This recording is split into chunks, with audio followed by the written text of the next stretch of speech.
Diz-nos assim a Bíblia Sagrada nesta noite. Havia um homem na terra de Uz, cujo nome era Jó. E este era um homem sincero, reto e temente a Deus, e desviava-se do mal. E nasceram-lhe 7 filhos e 3 filhas. E era o seu gado 7.000 ovelhas, e 3.000 camelos, e 500 juntas de bois, e 500 jumentas.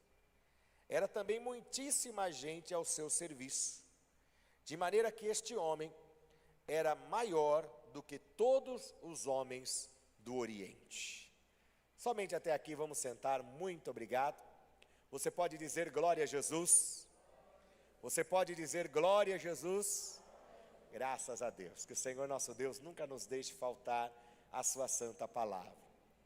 Amada igreja, queridos irmãos e irmãs, você que nos assiste também através do nosso canal de YouTube, a palavra do Senhor hoje nos traz à memória a história de um homem, personagem da Bíblia Sagrada, extremamente conhecido.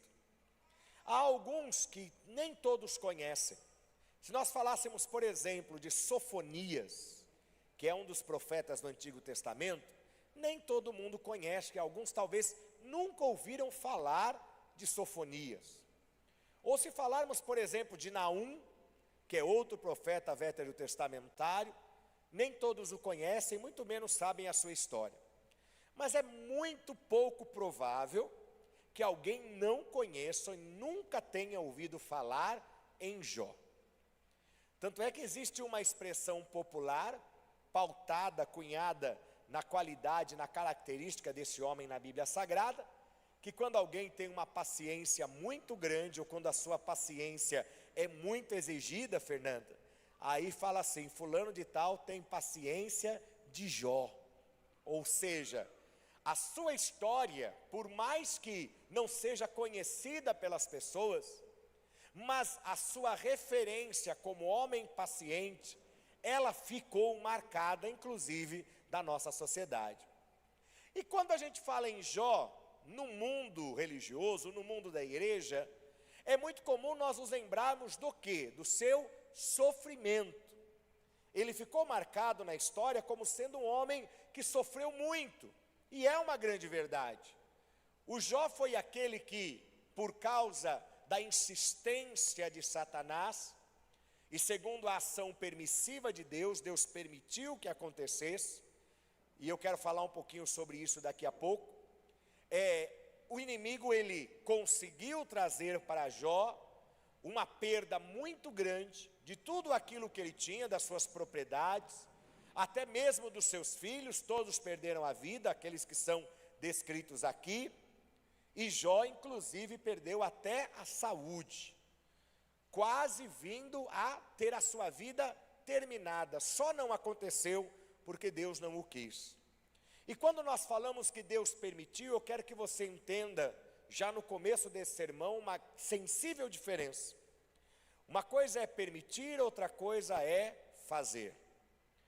Quando você permite que alguém entre em determinado estabelecimento e aquela pessoa não age como deveria, você não tem responsabilidade sobre a ação daquele indivíduo. Um exemplo, você abre as portas da igreja, imagine que alguém chegue cedo, abre as portas da igreja, que é comum, é fato, temos que abrir as portas, mas de repente entra um animal, por exemplo, um cão. E já aconteceu, né? Faz tempo, mas já aconteceu, inclusive aqui na igreja, de entrar um animal pela porta. Ora, quem abriu a porta permitiu que entrasse as pessoas, mas não teve a intenção e nem a vontade que entrasse um cão. Deus age da mesma maneira, Deus permite certas situações que podem vir a acontecer, mas não é vontade de Deus o sofrimento. Porém, nós vemos que na hora do sofrimento, e isso acontece na vida de Jó, ele recorre àquele que pode dar saída para o sofrimento. E o único que pode dar saída verdadeira para o sofrimento humano é o nosso Deus Todo-Poderoso. E você vai encontrar na história de Jó, no final da sua história, o restabelecimento de tudo aquilo que ele havia perdido. Mas eu quero voltar as atenções para o texto que nós lemos aqui. Como eu disse, quando se fala de Jó, se fala do sofrimento, mas eu quero falar de um momento da vida de Jó antes do sofrimento. Como era a vida de Jó antes do sofrimento? Pela descrição bíblica, eu posso perceber que era uma vida muito boa. Era uma vida farta. Era uma vida cheia de privilégios. Olha o que diz o versículo 3. Era o seu gado 7.000 ovelhas, 3.000 camelos, 500 juntas de bois, 500 jumentas, ou seja, ele tinha uma quantidade de animais muito grande. E assim era uma das formas de se medir a riqueza de alguém. Ele tinha muitas pessoas ao seu serviço, de maneira que este homem era maior do que todos os outros homens do Oriente. Ou seja, ele tinha uma vida boa, ele tinha uma vida próspera, ele tinha uma vida tranquila, ele tinha uma família grande, 7 filhos e 3 filhas, total de 10 filhos. Acho que ninguém aqui tem essa quantidade, alguém aqui tem? 11 filhos, são 11 irmãos, a sua mamãe teve 11 filhos, olha, ela quase passou de Jó aqui. Jó era 10, a sua mamãe tem 11. Então nenhum de nós tem tantos filhos assim, mas ele tinha uma família numerosa. Imagino que uma família boa, tranquila, feliz, porque vivendo nessa fartura que ele vivia, então todos viviam bem. E depois aconteceu uma série de tristezas para Jó, uma série de perdas para Jó. E eu quero hoje destacar o motivo pelo qual Jó conseguiu superar todo o seu sofrimento e toda a sua luta. E o segredo está no primeiro versículo deste livro. E o autor foi brilhante, eu estava meditando hoje e achei isso incrível. O autor foi brilhante em, na primeira frase da história de Jó, colocar a chave, colocar o segredo para Jó ter sido vitorioso. Veja o que diz o versículo 1. Havia um homem na terra de Uz, cujo nome era Jó. Este era homem sincero, reto, e o que diz em seguida? Temente a Deus. Repita comigo, temente a Deus. E aqui está a chave, aqui está o segredo, que dá a solução, que dá o entendimento do desfecho deste livro de 42 capítulos. Em 42 capítulos você vai encontrar, desde o capítulo 2, metade do capítulo 2, até o capítulo 42, toda a descrição do sofrimento que Jó enfrentou, das lutas, da perda que ele teve, dos amigos que chegavam para ele ao invés de ajudá-lo, ao invés de orientá-lo, de ampará-lo, de estender a mão, eram amigos que estendiam sim o dedo e diziam: você está assim porque a culpa é sua, porque você errou, porque você pecou, porque você está pagando por algo errado que você fez, quando na verdade Jó não tinha errado de forma alguma, muito menos contra Deus.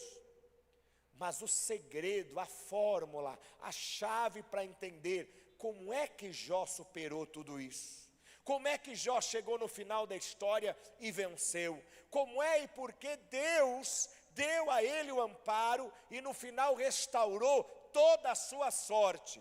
O segredo está no que nós acabamos de ler, é porque Jó era um homem temente a Deus.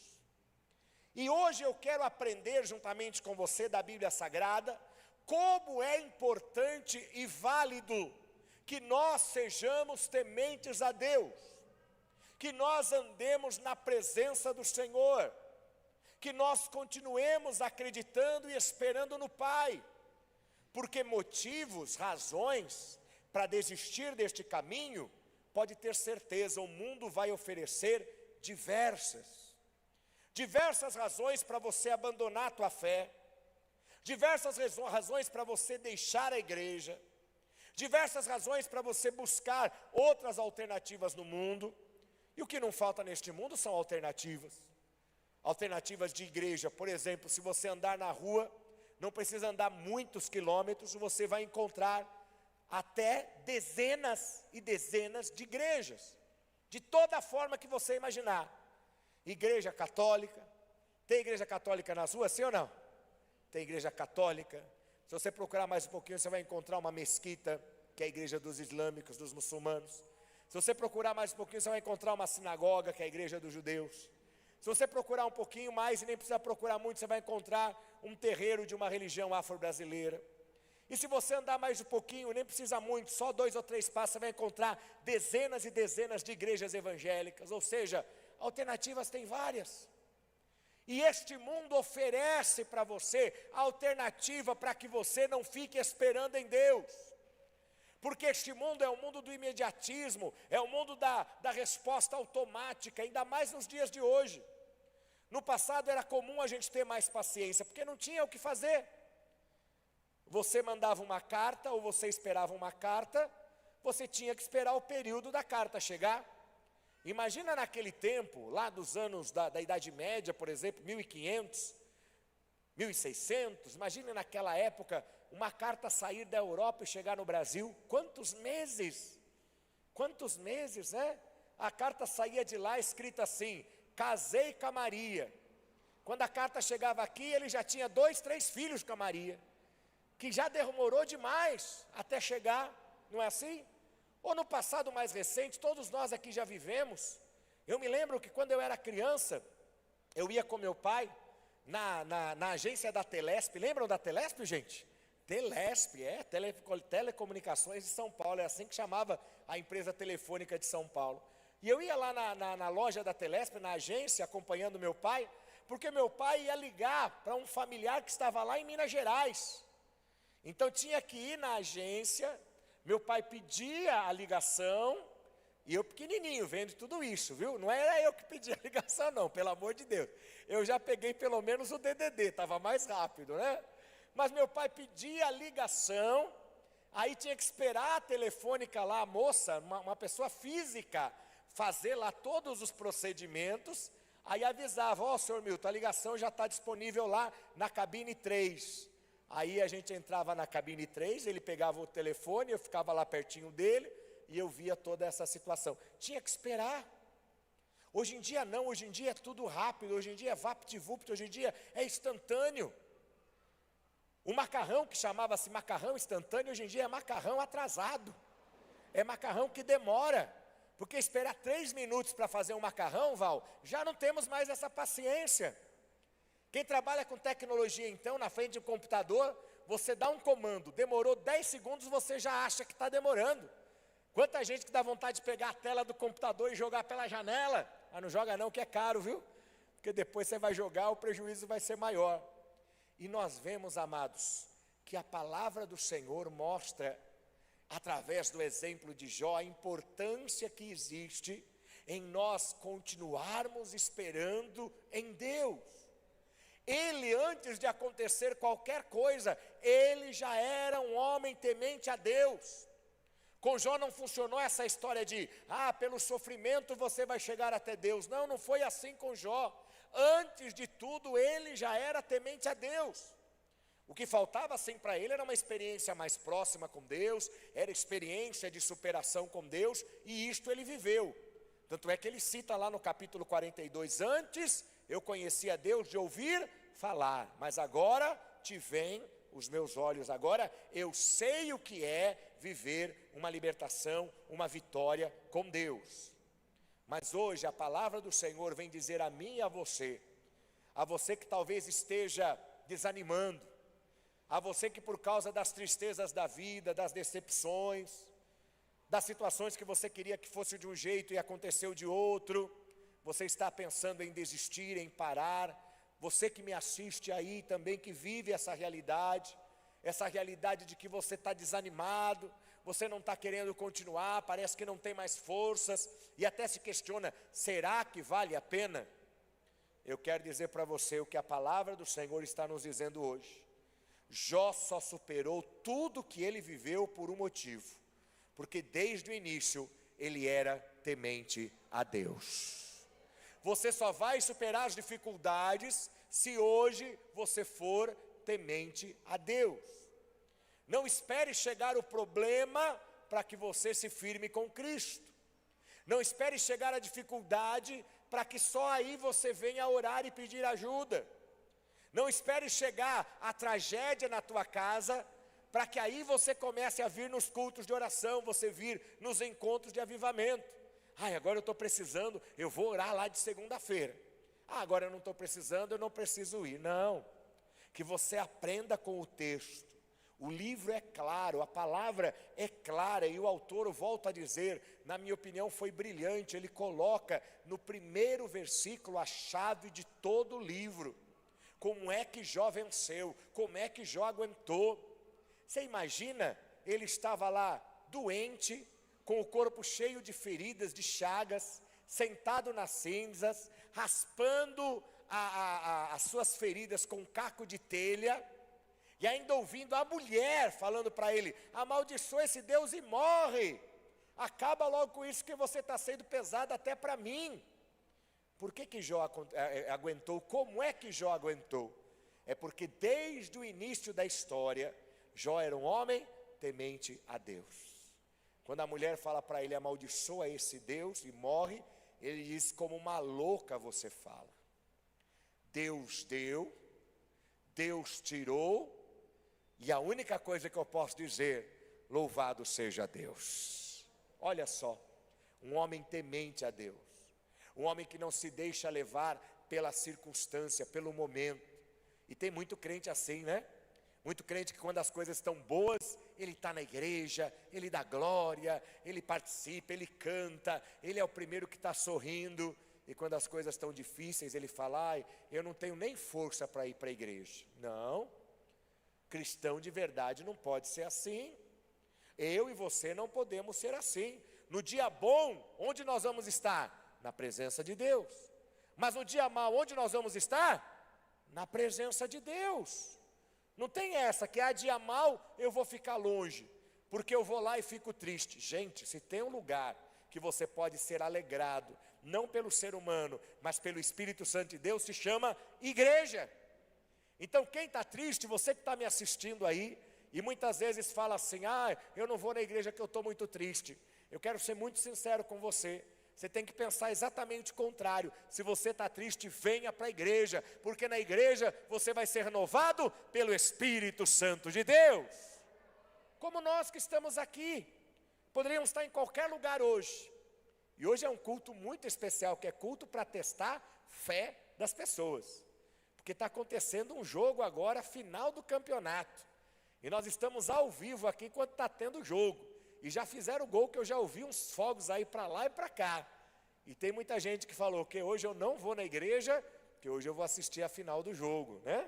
Tudo bem, eu respeito, cada um é cada um, mas eu quero escolher a melhor parte. Até porque, se o meu time ganhar, ou se ele perder, que eu acho que vai perder, né? O que vai mudar na minha vida? Nada, nada. Agora, se eu venho para a igreja, tem chance de mudar a minha vida, sim ou não? Sim, porque eu vou estar na presença de Deus. Eu quero encerrar o sermão lembrando a você: o segredo para Jó vencer as lutas é que desde o início ele foi temente a Deus. Quando tudo estava bem, ele já era temente a Deus. Aí veio o turbilhão, veio a luta, ele permaneceu temente a Deus, e o que Deus fez? Deus deu o livramento. Olha o final da história. Leia lá capítulo 42, e você vai ver que tudo isso que ele perdeu, ele tinha tanta coisa: 10 filhos, uma quantidade grande de animais, de bens, de empregados, de riqueza. Ele perdeu tudo, mas no final, Deus restituiu, e ainda restituiu tudo em dobro daquilo que ele tinha antes. Então, eu digo a você, se você for temente a Deus, Deus vai honrar a tua fé de tal forma, que se vier a tempestade e levar algo embora, Deus vai dar em dobro de volta para você. Se por um caminho vierem o mal, por 7 sairão fugidos, como diz a palavra. E se você hoje tem o Senhor vai te dar 7 vezes mais, como diz a palavra de Deus. Mas seja temente ao Senhor. Não saia da presença de Deus. Não seja um crente circunstancial. O que é isso? Dependendo da circunstância eu estou, dependendo da circunstância eu não estou. Não, não é assim. O cristão verdadeiro age como Jó. Quando tudo estava bem, ele estava na presença de Deus, ele era temente a Deus. Quando tudo estava mal, ele também era temente a Deus. E Deus restaurou a sua história. Você precisa, deseja que Deus restaure a sua história? Diga aleluia. Então confia no Senhor. Seja temente a Deus. Faça dia a dia o teu compromisso com Jesus. Dia a dia fale com Ele. Dia a dia esteja com Ele. E você vai ver que a chave da vitória, que é ser temente a Deus, vai abrir a porta e o Senhor vai dar a você aquilo que você tanto necessita. Porque Deus é fiel em cumprir a sua palavra. Que Deus te abençoe, que a palavra fale melhor ao nosso coração. É a palavra de Deus para nós esta noite. Aplauda e glorifique o nome santo do Senhor Jesus.